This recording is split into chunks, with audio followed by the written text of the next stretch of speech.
of automotive innovation, BMW aims to push their boundaries and redefine what it means to drive in style. And today we're going to dive headfirst into one of the most anticipated releases so far this year, and that is the electric BMW i5. Our friend Kyle here. Yeah? Did you get that text from like the BMW Marketing 101 Twitter page? Yeah, they texted me. I'm just following orders. Okay, that was really funny. Yeah, so we have Kyle here today who's able to speak to how he took the BMW i5 out on the roads of Portugal, of all places, and we're going to dive into his experience here, talk about the i5 and other, tangential topics, I'm sure. But welcome back to the Out of Spec podcast. I'm your host, Francie. Like I said, we're joined by Kyle today. So Kyle, thanks for hopping on again. It is the first days of autumn. How are you doing in the beginnings of October? Good. Ready to drive. As we car enthusiasts say, it's turbo weather. As it gets colder, you get more air density, more power, better thermal longevity. So this is where you can make some power driving turbocharged cars. Today, we're not talking about turbocharged cars. We're talking about electric cars, which also do benefit from colder temperatures with better thermal longevity when driving quickly. But we're talking 5 Series, which isn't really a performance car. But we are going to get into everything I learned about the 5 Series. I've also prepared some of the presentations BMW made for journalists, because nowhere on there does it say I can't share them with you. So I'm going to share them with you and tell you what I've learned, and not every slide, because there's hundreds of slides. But I think even before we get into that, maybe I should talk about why I even went to Portugal to drive the i5. It's a huge time commitment to do these, especially overseas first drive programs. And, from my side, it's like 4 or 5 days to get one video or 2 videos. And we have to produce multiple videos every day across the network. So it's like, I really only try and choose them for super important cars. It's a huge, like I said, time commitment. But the benefit of being able to drive it over there, we're on the first wave of the drive, so we're able to get an early video out, which is always great. And 2, most importantly for me, is you meet the people who made the car. And so there are a few cars you'll find like journalists will kind of get to really know that brand and fully understand it. And like we do a lot of stuff, for example, with Volkswagen or Mercedes and BMW, but maybe some less projects with like Cadillac or Chevy. And we still are invited to the first drives there. It's just how each brand arranges them. But BMW and most of the German brands bring the actual engineers who made the thing. So I got to nerd out with engineers for 4 days in Portugal, which was amazing, because most of the other journalists just wanted to go explore and look at restaurants and stuff. And I'm like, no, let's talk the aerodynamic profile under the rear diffuser of the i5. And the engineers were just having a blast, and we really had a great time. So that's why I took the time to go and drive this car. And I produced a 1 hour long first drive video on Out of Spec Reviews. It's already up. It's performing really well for our relatively small EV focused channel. So I encourage you to check it out. And we're thrilled with the response so far. Yeah, that was a great video. You really dived into the specs, of course, all that engineering tech stuff that you love. You took it out on the road. And then not only did you drive the i5, is it the eDrive 40, but also the i5 M60, right? So you got a feel of not only the maybe more of a daily driver, but also a sporty, spicy mix in there as well. Yep, totally. So there's 2 so first of all, 5 Series. You guys got to, come to this video after you've watched the reviews video is how it really should work. But they're also going to offer combustion, diesel, plug-in hybrid, and battery electric, all on this new platform. And maybe I can actually share with you some informations. So this is the new 5 Series, and they will also have a touring model coming. I was actually really bummed because they allowed some media to get a sneak preview of the touring, but I was out driving when that happened. So I totally did not see it. And I really wanted to see it. And there's nothing you can, it's fully embargoed. You can't talk about it, but I never saw it. So I don't know, but it probably is awesome, would be my guess, because any wagon's better than a sedan. So I was really thrilled that they at least have confirmed they're making an electric i5 touring. And I guess I did get to see one in Germany testing. I saw a camouflaged one at a charging station, and I talked to the guy driving. He's like, it's epic. So that was cool. Oh, very cool. Yep. Yeah, so first off, maybe we can just go into a brief overview of the specs of the i5 that you did drive. Yep. So the two versions that I was able to drive, I'm just trying to see if I can find some information on it. Here we go. I drove the i5 eDrive 40 and the M60. So you can see here on this presentation, if you're a video watcher, you can see this is the combustion vehicle, layout of suspension components and everything. This is the electric.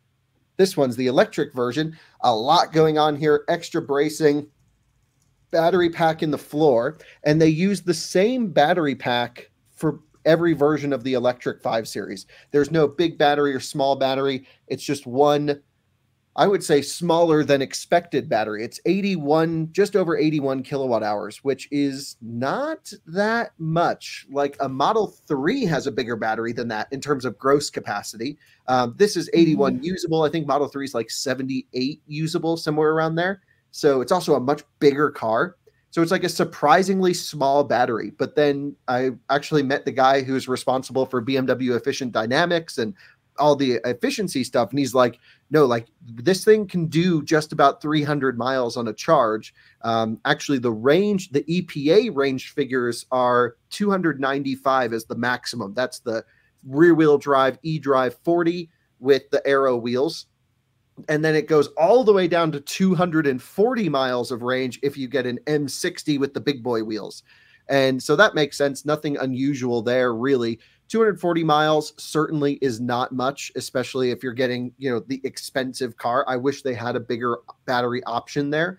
But I actually think it's going to be fine for most people because of the charging. So again, eDrive 40 rear wheel drive and M60 dual motor all-wheel drive were the two versions that I drove.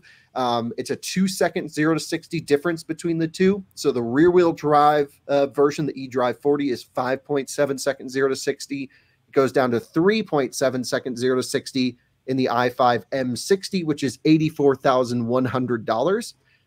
I just have to put this into context because I've been browsing the BMW forums, and there's actually a lot of questions about like i5 M60 versus Model S Plaid.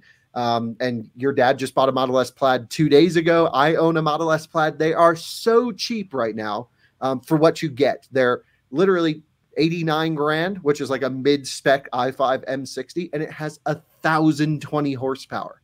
So if you're in the market for straight line acceleration, this car's just out value for dollar instantly. But there's so many other things that make the BMW better, or at least different, where some people may not want to go for a Tesla.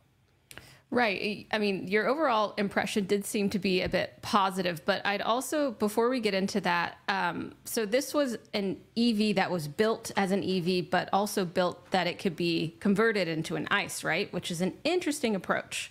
Why do you think that's what BMW says. Yes. Mm-hmm. And I think we talked about that in the last podcast. We talked about the i7, where you were also like, that's what they say, but why aren't you convinced that that was their approach? Well, because you have to design, like, a combustion car is so complicated. And if it was designed as an EV first, well, you wouldn't have a drivetrain hump and all these other things in there. And so, yeah, no, it was designed with all powertrain choices in mind, I think is the best way for BMW to convey that. They were just trying to be like, oh, it's an EV, but we slapped a gas engine in it occasionally. I'm like, it's not really that way. But it is an amazing car. So, yeah, just back on the specs really quick. I just want to show the viewers a couple more slides on this presentation. If I come through, you can see here some of the suspension control strategy that they have. Really cool how they actually have these adaptive dampers and everything. They also have a completely disconnecting front sway bar, if you will, in the M60, which is cool. Lots of great driver assistance. I showed some of this during my drive. It actually has traffic light control. It has visual eye tracking now to indicate lane changes. So if a lane opens to the left of you, you can look over and go. That will also come to iX, i7, and other BMW models. So just lots of cool stuff going on here. And there were some things I didn't really touch on in the review that I wanted to at least hear in this podcast. Yeah, definitely. And one thing you did touch on in the review is that, I mean, you drove a specific trim, but that the trims that they provide, you're suggesting that they add one more. Could you tell me a bit about that and why you think that that would be a smart decision? Yes. So essentially, the 5 Series comes in 2 flavors that are electric. Again, the standard rear wheel drive, and then the spicy M60. But I think they need the equivalent to a long range all wheel drive, a non performance oriented dual motor system. And I'm sure they will come out with this because they've done the same thing with i4, where they launched rear wheel drive or i4 M50, and then they launched the xDrive 40 a year after start of production. I think they're going to do the same thing with the 5 Series, and I'm surprised they didn't do that at launch because that's going to be the volume model. Because at least in the Northeast here in Colorado, people aren't buying an electric car to be sporty. They just need a comfortable daily cruiser that also works when there's snow on the ground. And that's like, I think, the 70% of the market for the northern part of the US. Mm-hmm. And yeah, so depending on which, the M60 or the i5 eDrive 40, you described them as, well, first off, that they do waft, use that word, they waft. So they are comfortable and also like quite quality. Can you speak to a bit of the, especially considering the EV space, the route planning? I saw that you had a little trouble in the video, but the software integrations that they have in this, can you speak to that a little and how, what was, successful and maybe what needs a bit more tweaking? Well, so they've launched with the i5, which will also come to the other cars, some of which through an over-the-air software update, some based on build date won't get it. I think BMW really struggles in the software department. I sat into Critical Tech Works, which is like their Portuguese-based technology center. They do all of their in-car gaming stuff there. They do some navigation-related things. And my impression of the whole experience was just how far behind they are from a software perspective than honestly even Mercedes and especially Rivian and Tesla. Like I know all the software guys at Rivian really well, and like I had asked for a change in one of our videos, and then 2 weeks later, boom, software update came with that change. BMW could never do anything like that. So I was just really honestly disappointed as to the in-car experience, the thoughtfulness to software second rather than software first. And yes, they have made some improvements to iDrive 8.5, but it's nowhere near as refined or polished as it should be. And the over-the-air updates, just speaking to friends who own BMWs, do not come regularly, and they're not super well packaged or baked or really do anything meaningful. So 8.5 has a new home screen, which is now the map, which makes total sense because that's the most important thing, especially in an electric car, to know where chargers are and everything. Then they also have redesigned the climate control page, and they have improved the route planning. But I got to tell you, in my experience, the route planning was really poor. Very poor. And first of all, BMW had all of them turned off on the cars. So I first get in and I'm like, it can't route plan at all. Like, what is this? And then 6 menus deep or something like that. It's really only like 2 or 3 menus deep. You can go and you have to actually turn on EV charging route guidance or whatever it says. And so then I was like, oh, cool. Let's put in Munich. And it took, it's all in the video review. It took like 3 minutes for it to calculate it out. And then when I hit sure, let's go, it lost all the chargers. And I was like, what are you doing? It just was not good. Yeah, it doesn't really sound like they have locked that in quite yet. I did notice though, it did have some information about, your state of charge upon arrival, that kind of thing, but still maybe that was not optimized. But the ability, of course, to precondition the battery. And then you also dove into this one pedal driving that you can switch to. And give me a bit of insight into why this matters with an EV. Yeah. Why would you make that an option? Before we get into the one pedal drive, just one last point on the route planning. BMW got something so right with the route planning, and that is that you're able to adjust the state of charge that you want to get to a charger with separately from your destination. And so Tesla, you can't choose any of that. So what I can say is, as an EV nerd, out of spec level driving, I want to get to a charger dead. I want to take advantage of the best charging performance possible. And I want to talk about the charging performance of the i5 specifically here in a moment. And so the system, I can say, like, get me to a charger at 5% or 3%. I forget what the lowest is. But when I get to my destination, leave 20% in the battery. So it'll let me charge a little bit more before I get there. And so That's I think cool customization. Yes, really cool, really smart. So it shows that like someone who did this drove an electric car on a trip somewhere and was like, these are important. It's like, yes, finally. But then in practice, like on a long enough journey, like the route planner had all these problems on 2,000 kilometers. If I had put in like a 600-kilometer trip or 800-kilometer trip, it probably could have handled it much easier. But like it should still be able to do the longest trips possible. So I really think they have to improve the speed of route planning as well as the charger selections. But overall, the options and the adjustability make a lot of sense. Now to the one pedal driving, every BMW works this way, where it's in drive, it will feel just like a normal automatic transmission. It'll creep forwards. And when you put it in B mode, it does one pedal driving, which is, anyone watching this podcast knows what one pedal driving is, but you lift off, the car comes to a stop. But the way that it's tuned is textbook perfect. That's the thing that the i5 does better than almost any electric car, other than maybe the i7, is the low speed calibration, the tuning of the car. You can just tell like 500 people named Klaus work on every single little bit of this user experience. And you truly don't get that from non-German automakers. I mean, it's really the perfect deceleration rate to zero. The brake pedal blending was the best I've ever experienced in an electric car. There are better brake pedals in EVs, the ones that don't do brake blending. But this one, you know, controlling regen into friction brakes was stellar. And it's tuned just a bit sharper than the 7. And it was really cool. So that was really the fun part about being in Portugal and talking to the engineers. I was like, okay, so did you stiffen up the bushing on the lower control arm or whatever it was here in this situation? They're like, yeah, it's 30% stiffer than the base car. And then I was like, okay, you tell me the brake pedal are the same as the 7, but it's definitely sharper. And they're like, yeah, the tuning on the 5 is just juiced up a little bit. And I'm like, this is awesome. All these little changes that we're able to experience. And the fact that they focus on these little changes where most non-German automakers do not get this nerdy about the little topics. And that's where the money goes when you buy a BMW, when you buy a Mercedes or an Audi. They just obsess over the small details.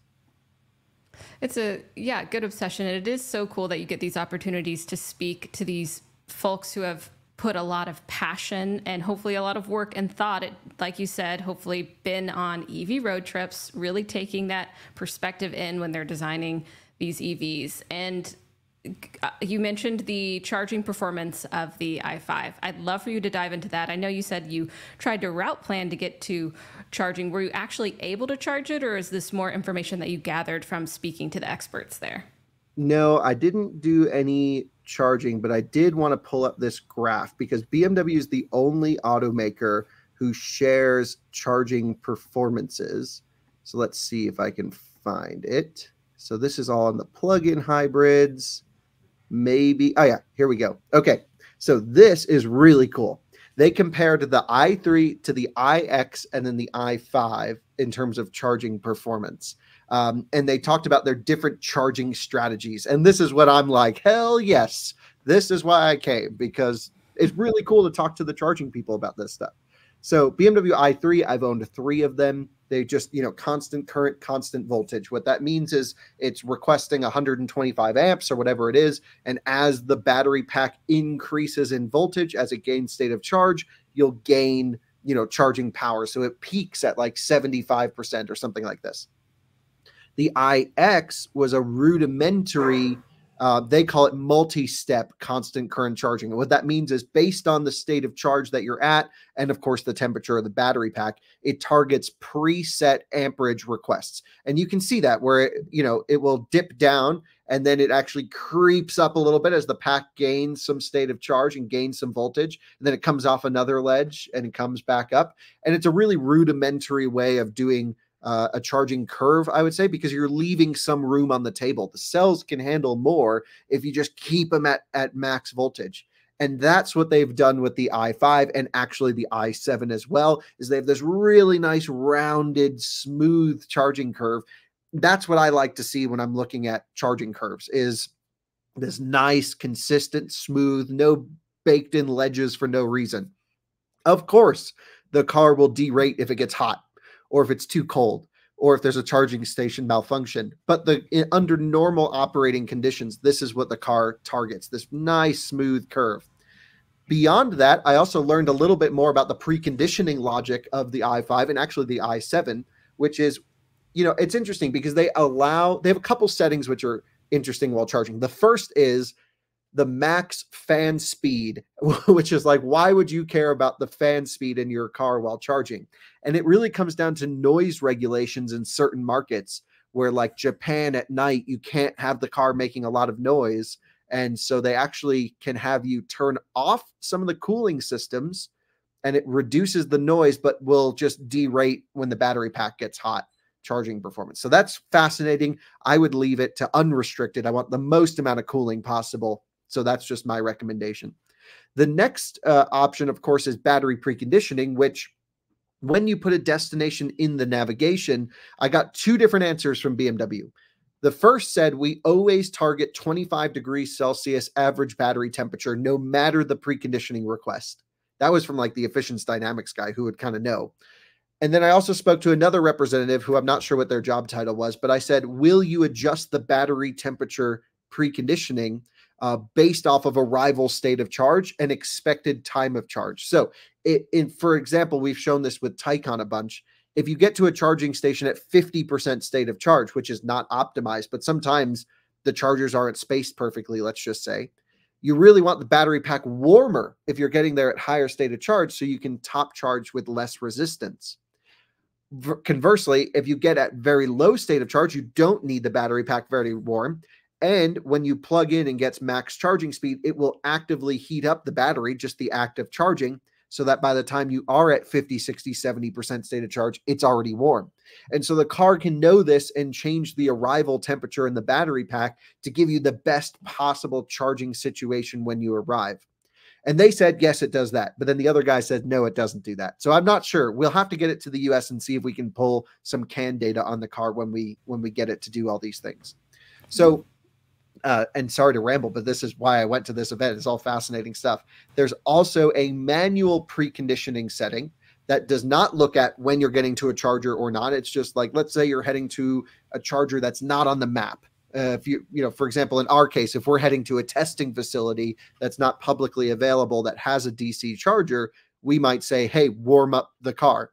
That setting, pretty much everyone agreed, just targets 25 degrees Celsius average battery temperature. And now with software 8.5, it will tell you how long it's going to take to get to 25 degrees Celsius. So that's going to be cool. I hope we get one of these in the winter time to review, but I think it's going to be early next year or something like that for us to play around with it. Next is actually the way they do their charging curve on the i5 is totally different than any BMW we've seen. And this logic will actually come to the i7, not confirmed on the i5, on the iX, but to the i7 as an over-the-air update. So what it's going to do is it's going to pull a little bit of like a Mustang Mach-E situation where it says, okay, you don't have to get to a charger at 5%, 10%, fully warmed up. If you arrive at 30% or even 50% state of charge, we'll let you get a big juicy hit and then derate after, I don't know how many seconds, 200 seconds, 300 seconds. I typically don't like to see charging curves like this because it shows me that there must be something that gets hot, which is why there's a time limitation. However, the BMW engineers, they didn't really have the guys who did like the actual charge curve tuning there. I didn't really get an answer as to why you wouldn't just always pull max speed later. And they kind of said this is a really conservative graph just to show this boost technology. But what it means is if you're on a road trip and you plug in at 20%, 30%, you didn't go out of spec style down to 0, you'll still get a significant amount of time and a big boost at high charging power. And then it will derate eventually down to the normal charging curve. The F-150 Lightning does this, the Mach-E does this, but they do it because their components get hot and they can only run them for a certain period of time at certain current. I'm not sure what the logic is here. But I think it's actually going to lead to a better customer experience because more of the time they'll be seeing high charging power numbers. And when they plug in, that's just a good feeling, I think. That's a good point. On top of, the customer experience, just the psychology of it. But they're really fine tuning a lot of these aspects that are going to give the EV driver a better experience. And you've mentioned temperature a lot so far. And speaking of, or is there something else that you want to touch on before I move to the M60? All right. Yeah. So it not only is it spicy, but you did mention a bit of an overheating instance when you were driving it. So can you speak to that a little bit? Yes, I can. And I'm actually going to pull up some more slides to discuss some of these things as well. So here you can see all of the combustion cars. Mm-hmm. Then they have their plug-in hybrid, which has a 19.4 kilowatt hour battery pack, 145 kilowatt output pre-transmission. It's going to be spicy. It's going to be cool. I'm excited for trying that one out. We are not getting it in the US, sadly. And then here is the i5 M60. Right. You can see 2 electric motors, juicier motor in the back, another motor up front, which is great. They are externally excited synchronous motors, similar to an induction motor. There are some differences, but it means that they don't need a clutch disconnect for efficiency. And really nice units, 6-phase in the rear of these things, which is just epic. And they can do 250 kilometers an hour in the i7 M70, but only 230, I think, in the i5 M60, which was a bit of a shame because I'm like, just let the thing do 155 miles an hour. But anyway, when I was driving it hard in the canyons, which I don't even think I was being that hard on it. Yeah, I was giving it some wide open hits, coming out of corners a little sideways, but not for like a really long time. It derated and cut power, 40% of power just went away. And then, I backed off a little bit and it recovered very quickly, but I'd never seen that from a BMW engineer from a BMW car. I spoke to the engineers about this. They said they would follow up with me and tell me exactly what happened. They were pulling the data off the car. I showed them the video and everything. They're like, wow, we've never seen this. I mean, on the public roads, really. I really feel like I wasn't driving it as hard as I would have on a track, of course. But they said it's very unusual for the car to derate like that. They said they went through a hard mountain drive before the launch and we're just shredding them. And they didn't see this. So they thought maybe it was a specific issue with the car or maybe it wasn't getting the right cooling power. I don't know what it would be, but yeah, it derated on me for a couple seconds, maybe a minute. And then after I backed off, it cooled off, but it's all in the review. So not that big of an instance, but it was mysteriously unique, apparently, according to the engineers, which is... Yeah. So I spoke to the head of powertrain on the car and he's just like, that's not really possible. And I'm like, well, here's the video. And he's like, wow, I hadn't seen that. So not sure. Yeah. Really don't have an answer on that one. BMW said they'll try and track down an answer, but they haven't gotten back to me. And it's not really that big of a deal. It's not like a huge, customer representative thing. I don't think i5 M60 owners are really going out for track days or driving them hard, but regardless, you put an M badge on a car, it's got to do M stuff.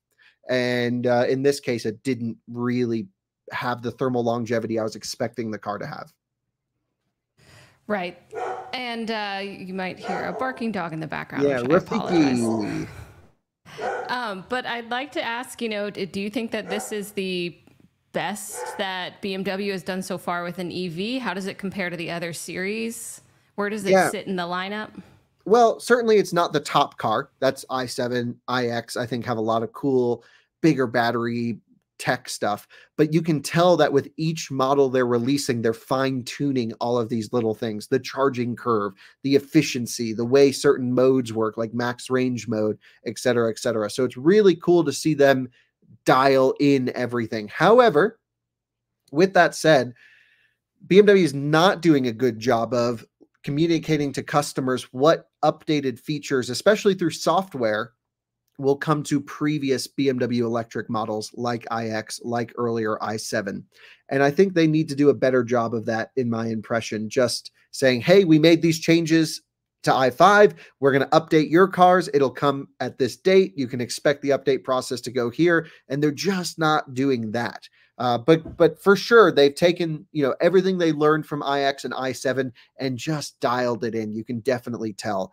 There was really only one major problem I had with the car, and that was the noise performance from inside. It was just really loud cruising down the highway, and like louder than expected. So I'm really surprised that they let it leave. And I drove in 3 different i5s where I felt this way as well.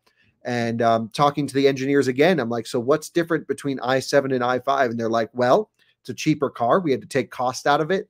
The glazing isn't the same level of glazing. The double pane isn't the same. There's a single pane glass on the i5. And they're like, yeah, it's not a 7 series. But I'm also like, I don't think this is a 5 series in terms of noise. Like if this was i4, I'd be okay with it. But it needs to be a little bit quieter. Hopefully for the mid-cycle refresh, BMW calls it LCI, they can dial in the noise a bit. So not a huge complaint, but I did notice that you that along with the frunk, you were a bit disappointed with the frunk and well, there is no frunk. Exactly. Yes, the lack thereof. I mean, and then the wind noise. Maybe some improvements but improvements with the software. But overall, you seem to enjoy your trip out to Lisbon to hang out with BMW for a bit. And do you have anything else that you want to share on your trip out there? No, I think it's cool. I think they said that like the majority of i4 drivers actually match WLTP rated range. That's what they're showing here in this graph. I thought that was pretty fascinating. They say that the i5 is actually more efficient than the i4. So it really shows some of those learnings coming in as well. So I thought that was pretty fascinating that they made a much bigger car, much more efficient. And so just small improvements everywhere. The aero profile of the car. I spent a lot of time with the head aero dude. He's like, we spent months underneath the car channeling air around places. And he's like, no one's ever going to see it, but it's like so much effort went into it. And so I think overall, like when you buy this car, the impression that I have is someone thought about every little scenario that the car could get into, every little piece, every touch point, every chassis setup situation, and have completely dialed it in for the intended purpose. I'm not going to say if you're coming into this wanting the quietest, most comfortable executive sedan, it's not set up for that. That's the i7. If you're coming into this wanting a back road shredder, no, it's not set up for that. That's going to be, an M5 or really an M3 or something like that. But if you want like a great compromise of everything that a car has to do, and really with really good, competency in almost every area, that's this car. It's not the fastest thing in the world. It's not the best handling. It's not the most comfortable. It's not really amazing in any category, but it's just so good at the total vehicle package. And I actually think the pricing is better than expected. $60-something thousand starting price in the US is pretty amazing. $66,800. This is a $70,000 driving experience all day. Now, 90% of them are going to be over 70 grand because of options and features and things like that. But great driver assistance, unbelievable suspension tuning for what the car has to do, amazing drivetrain, great comfort in the car. You can sit nice and low because the battery pack is sculpted out for the seats. I honestly, it does what a 5 Series needs to do. I'm sure I haven't read any other reviews, but I'm sure they're saying the same thing. It's just so competent. It's a 5 Series. It had to be good. It is good. It doesn't let anyone down. It doesn't excite in any particular category, but it's their business class sedan, and it does the business class thing. Yeah, very pleased with it. I'm glad you got to have an interesting trip out there. It seems like BMW is really comprehensive with all of this as well. I mean, not only all the information that they've given you about many different models and all the different aspects, which I appreciate the thought that really reflects the thought that has gone into it. So I commend them for that effort. Thank you for coming onto the podcast today to dive in. Of course, everyone, please check out the review that Kyle did if you want to see him driving around on the windy, beautiful roads of Lisbon, Portugal. And we will see you back next time on the Out of Spec podcast. Please feel free to reach out if you have any topics you'd like us to cover. Otherwise, have a great day. Bye, y'all.